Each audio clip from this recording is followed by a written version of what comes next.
আপনারা দেখছেন news now, খবরের নতুন ভাষা। সোশ্যাল মিডিয়ায় প্রধানমন্ত্রীর নামে কুপ্রচার করার অভিযোগে এক প্রাক্তন শিক্ষকের বিরুদ্ধে থানায় লিখিত মামলা দায়ের করল বিজেপি যুব মোর্চা। ঘটনাকে ঘিরে চাঞ্চল্য ছড়িয়েছে বাইকুড়া এলাকায়। ঘটনার বিবরণ অনুযায়ী বাইকুড়ার বাসিন্দা তথা প্রাক্তন শিক্ষক সুকুমার দাসের বিরুদ্ধে দীর্ঘদিন ধরে বিজেপি দলকে নিয়ে অপপ্রচার চালানোর অভিযোগ উঠেছে। সম্প্রতি তিনি নিজের সামাজিক মাধ্যমে দেশের প্রধানমন্ত্রীর নামে কুপ্রচারমূলক কিছু পোস্ট শেয়ার করেন। এই ঘটনা তীব্র নিন্দা জানিয়ে শুক্রবার বাইকুড়া থানায় একটি লিখিত অভিযোগ দায়ের করে ৩০ জোলাইবাড়ি মণ্ডল বিজেপির যুব মোর্চার মণ্ডল সভাপতি কেশব চৌধুরী সহ অন্যান্য সদস্যরা।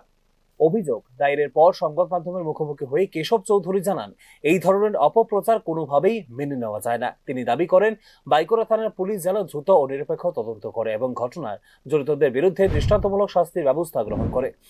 আমরা ভারতীয় জনতা পার্টির থেকে ৩০ জুলাইবাড়ি মণ্ডলের অন্তর্গত আমাদের বাইকুড়া এলাকার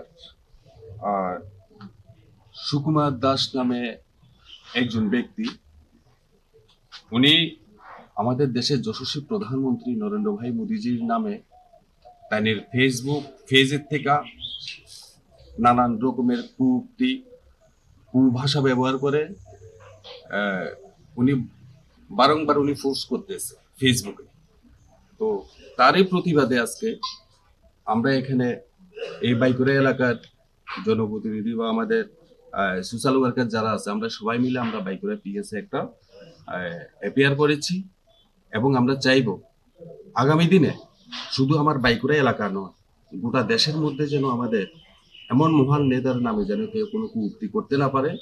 যদি কেউ করে থাকে সঙ্গে সঙ্গে সেটা সবাই এলাকার সমস্ত লোকজন যেন এটাকে নিয়ে প্রতিবাদ করা শুরু করে। ঘটনাকে কেন্দ্র করে এলাকায় রাজনৈতিক উত্তেজনা তৈরি হয়েছে। এখন দেখার বিষয় পুলিশ প্রশাসন কি পদক্ষেপ গ্রহণ করে।